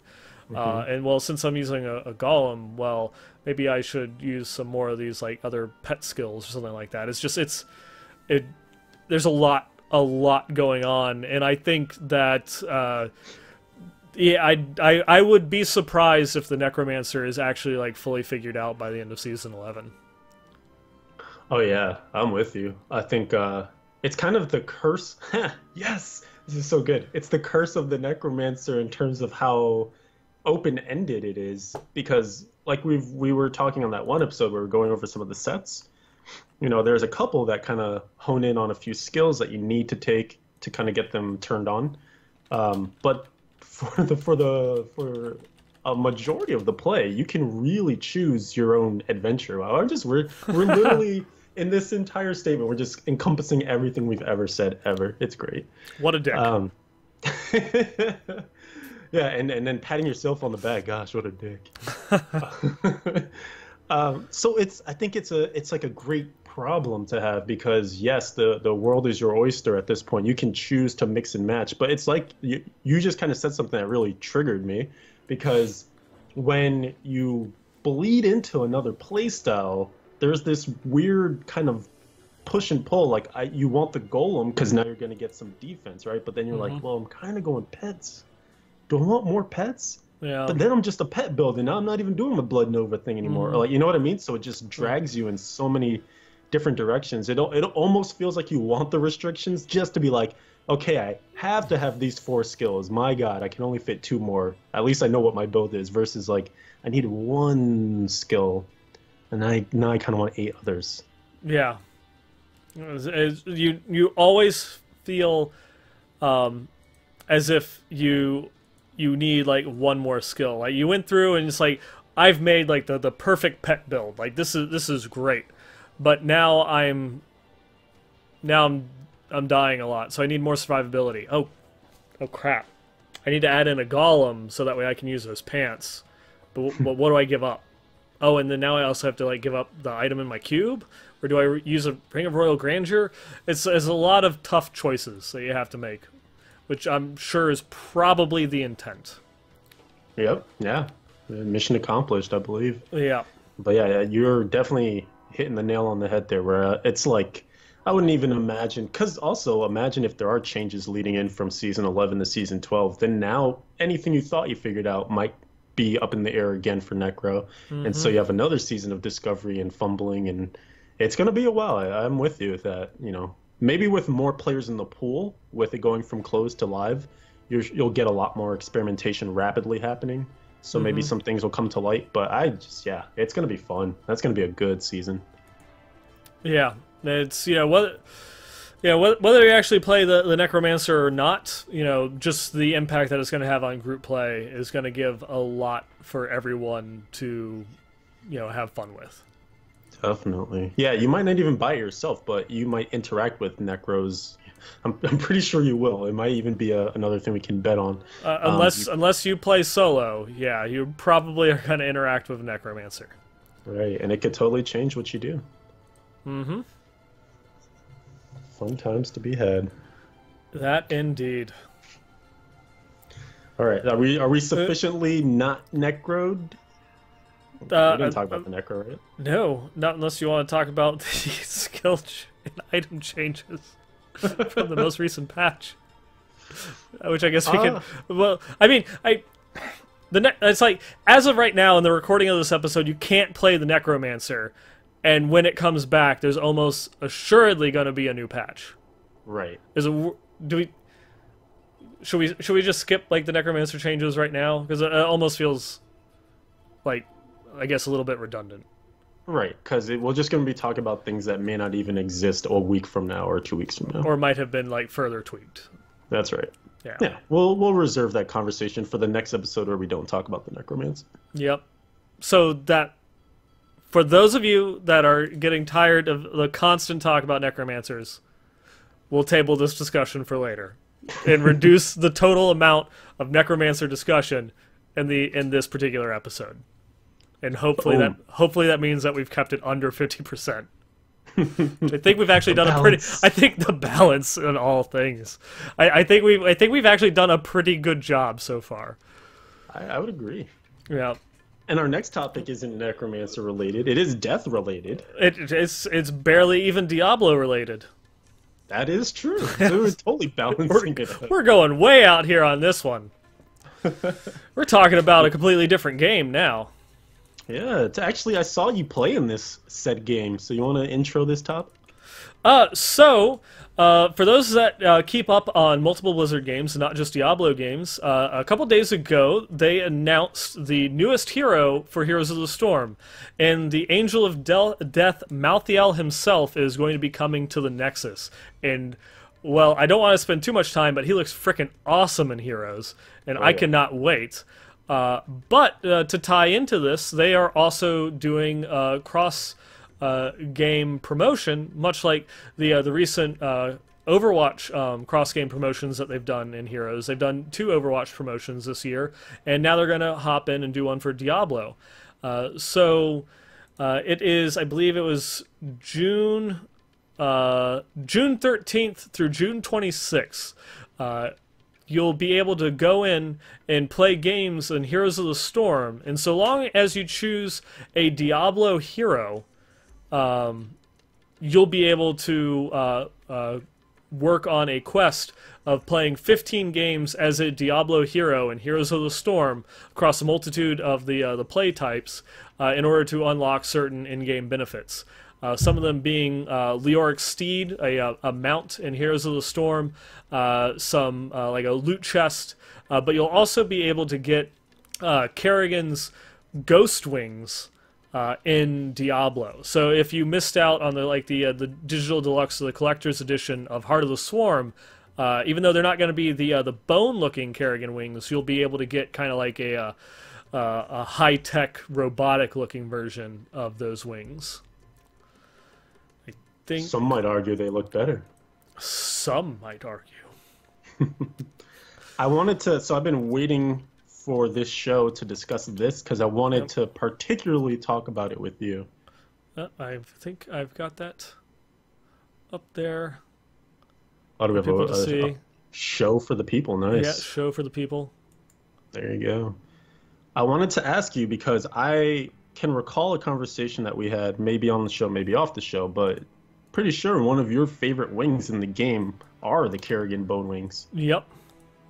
So how do you feel about people getting access to kind of sort of your thing? I mean, that is one thing that I've never really cared about much, to be honest. Whether I'm the only one that gets it or everyone gets it, it's not been something that I've cared about. It's like if other people get to enjoy it, that is awesome. There's a bigger version for people to go through and see. The mount that you get in Heroes of the Storm and the Kerrigan wings that you get for Diablo. It's it's like I get the enjoyment out of having the the Kerrigan wings, and if someone else goes through and now has an ability to get something that's similar to them, it's not the same, but well, that's awesome, that's cool. And as you can see, like in the kind of like the mock-up that they did for us, like it looks beautiful, you know, like with the shadows set there. That's awesome. I can't wait to get nice. I can't wait to get my hands on them, you know. Definitely. Yeah, I think that's the right approach to take, perhaps, or the mature approach. I guess I see where someone's perhaps might be coming from, where you paid money. You made the investment back in the day when Heroes of the Swarm is bound to happen. Heart of the Swarm came out, and you were like, you probably, honestly, knowing you, just wanted God damn it, HOTS, because you love StarCraft. Yes. But then you also got the wings, right? And then there are people who legit may have just bought it to get the wings. But now, down the road, they could have saved themselves that investment and got something like it for free, because Heroes is a free game. You download it, you do this perk thing, and then you get it.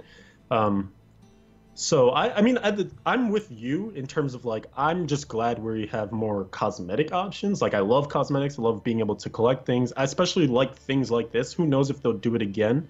But like you said, it's June 13th to June 26th. There's a limited time on this. So to me, it's really exciting to be around for when things like this are happening. So you can be like, that's a hallmark of me playing the game at that specific time, to be able to get this cool thing. And maybe now, like, you know, it gains some value because not many people can get access to it in the future. So I guess I'm with you and against you in a little bit of way, because I kind of like exclusivity, but also like things being opened up too as well. Like I don't see it invalidating your purchase, because you still get enjoyment. Like you said, you still get enjoyment out of your original Bone Wings. These are different.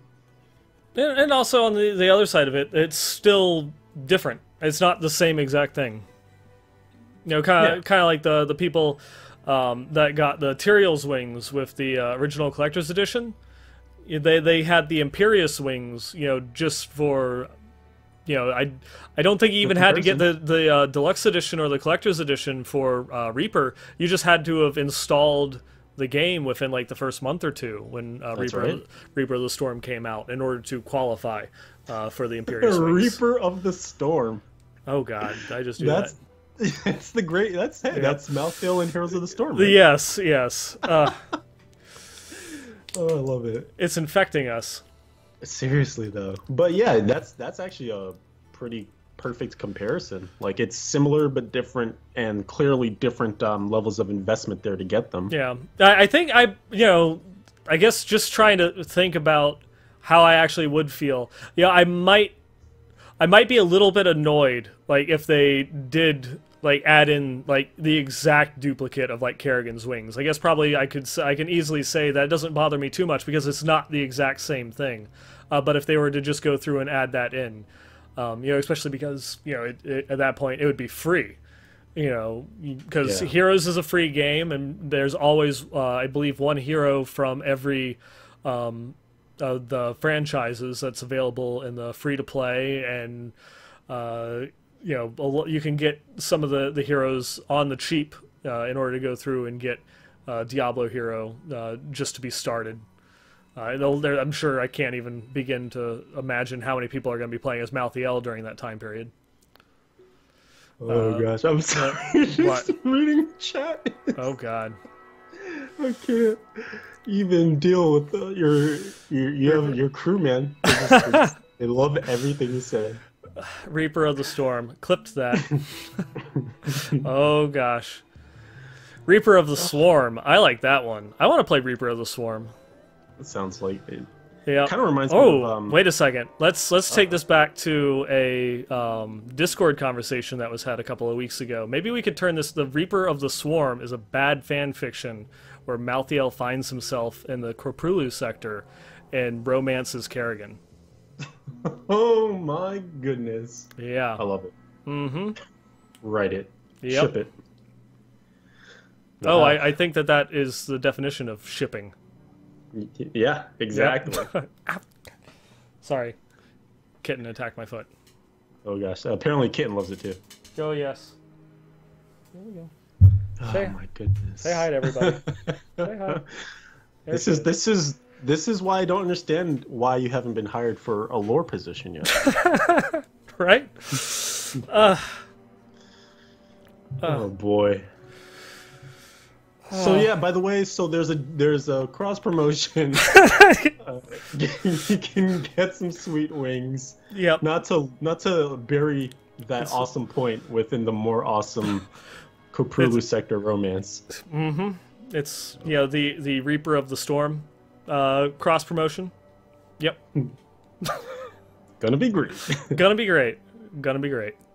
But yeah, I guess this is an awesome time to potentially say, hey, if you are looking, because I imagine a lot of Diablo players will be looking to get this done. I don't actually, did we even mention it? So you have to do it with a friend, at least one friend. Oh, you do? Oh, yes. Okay. So you do have to do it with a friend. Yes. So that's kind of one of the things here is I'm sure there will be a decent amount of Diablo players all looking to get together to do this, because that is one of the caveats of completing those 15 games. And you can play against the AI. It's like super low stakes. Don't worry about like playing real people and getting mopped or stomped out or pwned or whatever the kids are saying these days. We're gonna create a 5-man team and go straight into ranked play. Hero League. Yep, and we'll just do nothing but play Diablo heroes, like the entire team. And be Terrabad. Yep, and it'll be awesome. I'm still waiting for the day. We've got Tyrael, we have Ariel, we have Malthael. Now we just need Ithriel and damn it, Imperius. How did I forget Imperius? He's my favorite of the Anguirus Council. And then we'll have the entire Anguirus Council that we can play in a heroes team.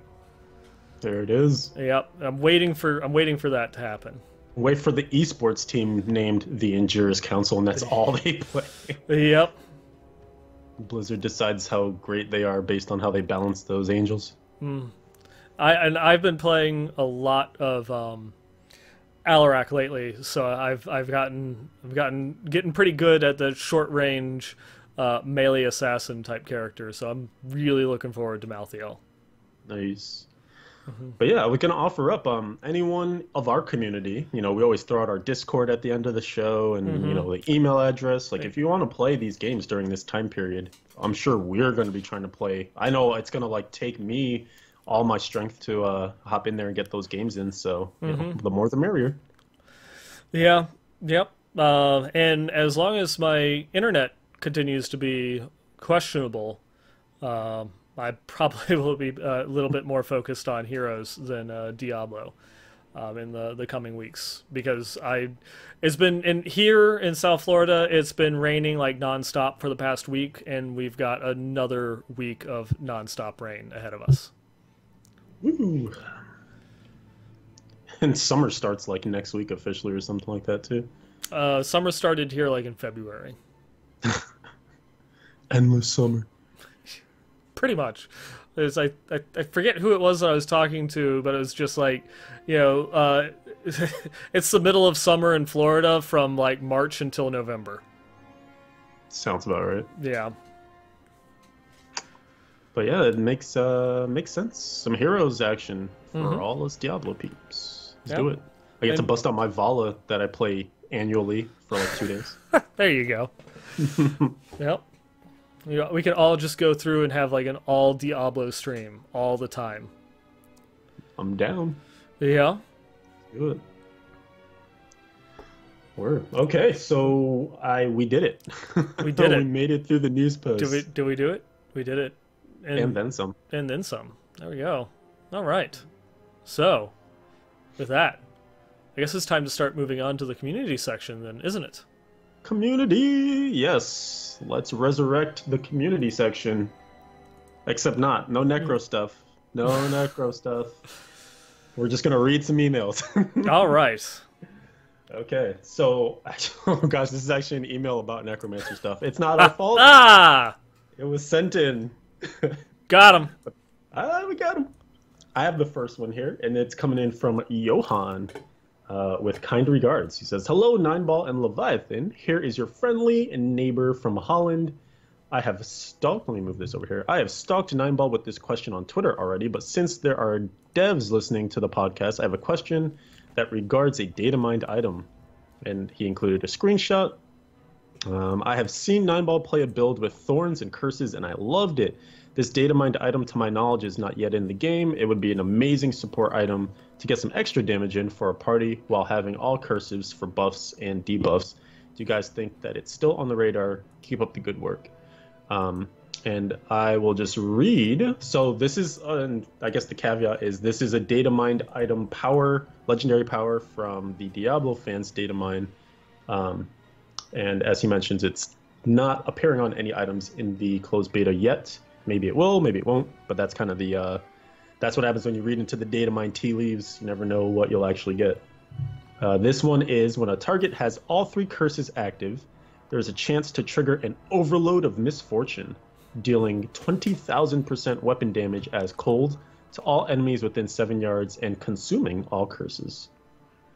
So I'm not 100% up on things, but as far as you've been in the beta, this isn't an item, right? That's correct. It has not made its way in just yet. Or if I say just yet, as if it will undoubtedly make its way in. But, spoilers. I do want to point out, how unlucky do you have to be that your misfortune causes, 20,000% weapon damage?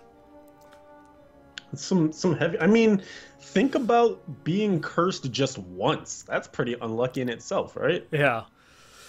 I like the functionality of the item, not so much for its ability to do increased damage, but for its ability to remove curses from monsters. Particularly when tied with the ring that causes there's a ring that when you cast a curse on an item, or there is a ring that makes it so that when you cast a curse on a mob, you heard that it first, it will, cursed items are coming. Cursed items are coming. That it will pull all of the mobs, towards where the spell was cast. So it groups them together. But it will only apply when you cast it on an uncursed mob. And so once you go through, you cast the spell, it groups them all up so you can go and try and AoE them down, but then you have no way of keeping them there. They'll then, at that point, go and, wander off in their own directions. Ghosts will fly through walls and you'll never see them again. If you had a way to actively remove curses from the monsters, that'd be nice. Maybe it was some sort of... I guess maybe it's too late to add it on to a set bonus, because this would actually make like a really cool set bonus if you had like it made some skill detonate curses, and so it would do like a Jade Harvest kind of thing almost. Yeah, so it'll do like 8,000% weapon damage for every curse that you have on the target, with an extra bonus if you have all 3. Just so that way you can remove curses from the monsters. That's a pretty cool idea, especially because there are some items that would support this sort of playstyle, because you don't need to have all 3 curses on your bar to get all 3 curses on a monster with some of the powers. Yeah, you have Curse Scythe, which will has a chance at adding a random curse on monsters when you hit them, combined with Trang Ol's Reach, I think is the name of the item. Sure. That it's one of the scythes. It will it increases the chance of actually applying a random curse to 100%. So after 3 attacks, you can apply all of the curses to a mob. Because I believe that it will only apply a curse that's not already on the monster. I wasn't really paying too close attention to it when I was playing, but I'm pretty sure that it only took like a couple strikes, and then all of a sudden I had all 3 curses on the mobs. But it also increases the amount of damage that you do to any mob that has a curse afflicted on it. So yeah, I mean, it almost creates, like, if you were to, live in a world where that set power exists, it kind of creates almost this cycle where, like, you're, doing damage. And I mean, that's the thing, right? Are you playing this support? Are you playing it as DPS? Like, who knows at this point? But you're doing kind of like increased damage, putting curses on, boom, it all blows up. There's some damage, and then you can kind of keep the cycle going, if you will. So it kind of seems like a cool playstyle to support. I would like to see something like that make its way back in. And I guess that just even for the unique mechanic of removing curses, like you said, there's no other way to really do it unless time lapses. So I like that. Yep. Or, change the functionality of the item that it groups the mobs every time that you cast a curse. I don't know. It's like that's another way to go. that's just another way of going through and doing it. But yeah, it's definitely for it to have kind of more of like a role, like a support role in builds. It needs some way of being able to like pull and corral monsters. It's just how AoE clearing and group play works, and without that, the ability to do that, it hampers its ability to take up one of those valuable slots in a 4-player build from a support perspective. Kind of brought us full circle there. Was there anything else in the email? No, that's it. All right, so going through and moving on. This next item comes in from everyone's favorite Iron Wolf, Sergeant Psycho. Sup, fellas? Another fairly successful transition down from the ruins of Secheron down to central Honduras. Kind of looks like old Tristram before the old king went mad. Even before we left, we were still in the 40s. No, still not Celsius. It's about the same at our new location. However, it will rise since there's more than one season here. We're left roughly halfway to go. Looking forward to returning to Westmarch. No, it's never too early to look forward to returning. I was looking forward to returning before I even left. I hear the hype over the Necromancer with all the talk, speculation, and analysis. Trying to contain the excitement since I still have some time left over here. I'm a little glad the community will have time to figure things out while I'm gone, so I know how to play when I get the chance. I know at some point I want to hear the Necromancer in story mode, so I may do that from level 1 initially, then do bounties until all my mats are out. I saw the collage of all the Primal Yang's recurves, and I died a little on the inside. They weren't all primals.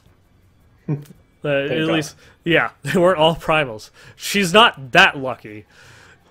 Close, but not that lucky. So there'll be so much to try. It'll be almost like a new game again. Good luck with everyone Season 10, and may the legendary stars rain from the high heavens. So thanks, Sergeant Psycho, for that email. Definitely appreciate that. Thank you, sir. And then going and continuing on, we've got our items of the week.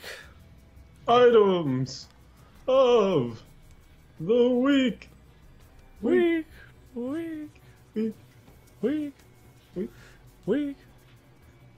Anyways, this first one comes in from Andrews. This is a non-ancient witching hour, but wow, it's about as good as you could hope for. And this witching hour has 500. It's been re-rolled for 500 intelligence, 500 vitality, attack speed increased by 7%, and critical hit damage increased by 50%. Secondary stat bonuses of 160 arcane resistance and 35% extra gold for monsters. So, yeah, I mean, it's really good. Ancient primal, right? It's all max. It's all max, and you'd be hard pressed to beat that even with an ancient, because you have to get all the stats maxed. So yeah, all you're getting is 100, 150 plus int or something. Mm-hmm. And usually it's the critical hit damage and it's some degree the attack speed you're really concerned about. Oh yeah, that's the one that kind of makes or breaks you, especially as your Paragon increases. Oh yeah. That base intelligence begins to mean less and less. Well, that's a pretty penny. Oh, that it is.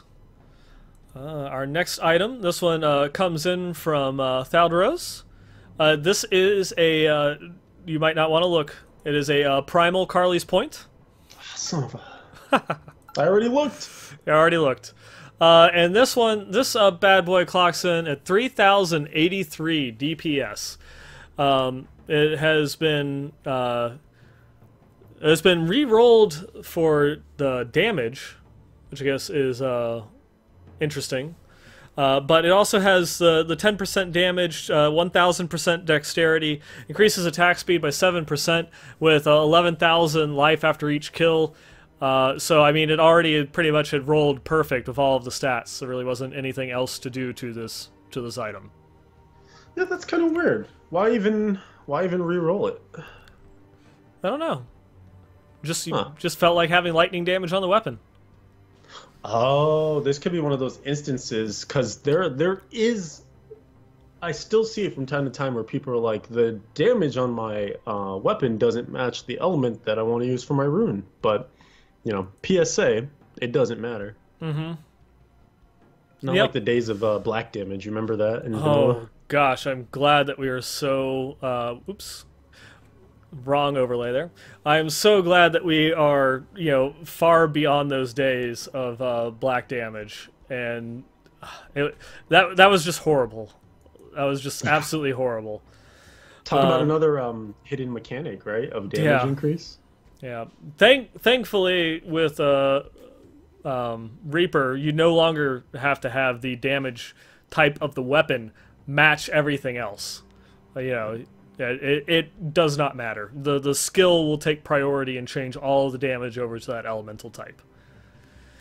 Yeah. It used to be that you know, it's if you wanted to actually benefit from, you know, what was it? The whole point behind black damage was the damage percentage, like that 10% damage percentage on the weapon itself would only apply to the base damage of the weapon. It would not apply if the damage type was elemental.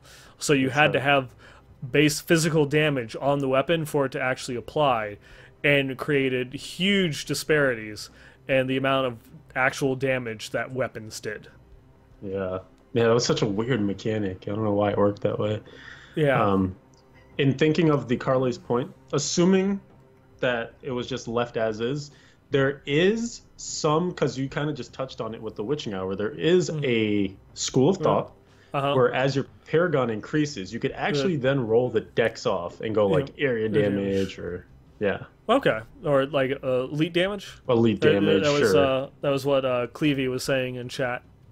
Exactly, especially if you're not going with a Bane of the Powerful, because some people are still using Powerful up to like high 90s and things like that. It's a very strong gem for the build because, like we mentioned, your main attraction is elites, but to some degree, it does fall off a little bit. But yeah, it would be one of the only sources of elite damage, so that would be another great fixed choice. But yeah, it's an interesting world when you get to just like not wanting dex on any of your gear. It's off jewelry, it's off weapon, it's off, like, you can even try and get off your quiver. Like, it's crazy. Yeah, how much dex do you have on your Demon Hunter right now? Right now, in my like pushing setup with diamonds in, and I rolled it off my Carlays. Jewelry doesn't have any, etc. I have still close to like 20,000 plus dexterity. Yeah. And so like with fully, like if everything had it, it'd be close to like 25 to 26k. Yeah, but that extra 5 or 6k dexterity means so little compared to the other stats that you're getting from rolling it off. Absolutely, yeah. Like getting more area damage, getting more all-res, like things that you can't get from just, you know, putting more Paragon points into dex. Yeah, and that comes from, you know, just, you know, there's those multiplicative damage types, which once you have enough, once you're, you know, working at enough base level for your damage through dexterity, Paragon points, augments, that, you know, those other, even though that they might be overall a tiny percentage, because it then multiplies on top of everything else, all of your other modifiers, makes it better. Like, you know, like elite damage. You wouldn't really care for elite damage, but that's elite damage is a multiplicative damage type that will then multiply with everything else on your character. You know, it stacks, you know, multiplicatively with Bane of the Trapped and all those other multipliers. So that's why it itself is extremely powerful, like when you fight elites, but, you know, it's only like 10%. So it might not be all that great compared to other things, you know, if you're not fighting elites 100% of the time. Definitely. Yeah, it's like I almost consider it to be like the next tier of sort of thoughts on your items. Like when you're thinking like, how else can I improve? Then there's that diversity of affixes that really starts to come into play. Nevertheless,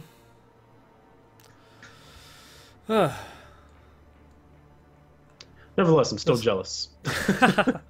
I mean, it's an almost 100% perfect Carly's point, and unless you enter into that realm of dexterity, it still can go through and carry you without any problems. That 1,000 dexterity is still going to be a lot better in a lot of scenarios until you get to that certain level of gear. It's your gearing priorities change depending upon where you're at and what Paragon level you are and what level and how many augments you've got. Exactly. Yep. So it's like there's multiple right answers to this question. Mm-hmm. Now, also, one thing that I went through and just decided to go and check, because I thought it was the case. We were going and talking about the Reaper's wings, or the Malthael Kerrigan wings, the Reaper of the Reaper of the Swarm rings. You actually can still get them. Oh, the bone ones. Yes, because you can buy the digital deluxe version of the StarCraft 2 battle chest, which then gives you the collector's edition digital goodies from all 3 of the games. Nice. Yes. So it is something that you can still get. Give them your shillings, and you will get some more wings. There you go. That actually wouldn't be a bad option for me, because I don't think I own Legacy of the Void. And so I could get the probe, and I could get the bone wings. Yeah. And I don't think that there were no Diablo goodies for StarCraft 2 because Diablo 3 wasn't a thing yet. That's right. It was still in development. I actually will never forget when Wings of Liberty came out, because I was going to Best Buy to do like a midnight or like a store closing sort of thing to pick up a copy. I got pulled over by the cops because I was speeding to get to the store, and not only did I get a ticket, but I missed the store. It was pretty awful. So, never forget. Haste makes waste. With that, do you have anything else for tonight's episode, or are we going to start slowly segueing our way into the outro? I have no other bad life choices that I would like to disclose at this time. At this time. All right, but with that, we always enjoy going through our items of the week as well as our community emails. Please feel free to go and drop us a line. The email is westmarchworkshop@blizzpro.com if you want to go and show us your epic loot, or talk about some things that you've seen within the game, or in the greater Diablo community as a whole. You can also reach out to us. We're on Twitter at the WM Workshop. And of course, if you want to go through and catch the show, there's many ways to do so. We stream live every other Wednesday at twitch.tv/BlizzPro at 9 p.m. Eastern, 6 p.m. Pacific. You can go through and chat and hang out with us, but you can also find these episodes on iTunes, Stitcher, and then also on the BlizzPro YouTube channel if you want to go and watch them there. You can find pretty much all the topics and more that we talked about on tonight's episode at diablo.blizzpro.com. We are even in-game. We are the BlizzPro clan, so you can go hop in and say hi to us, but we are still very full. I don't think that I've ever seen this before. It's insane. Yeah. It's wow.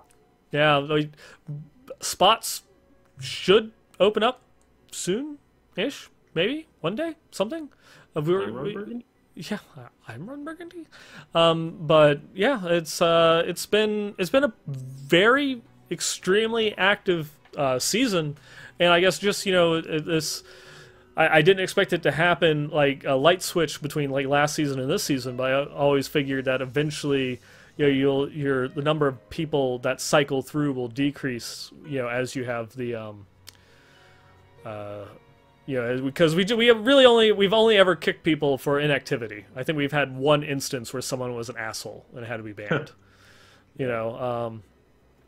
So it's pretty much just just as people drop off and haven't played for a couple weeks, they'll kind of like go through and get the boot, and then that frees up opportunities for other people to come in. But it's just been not the case lately.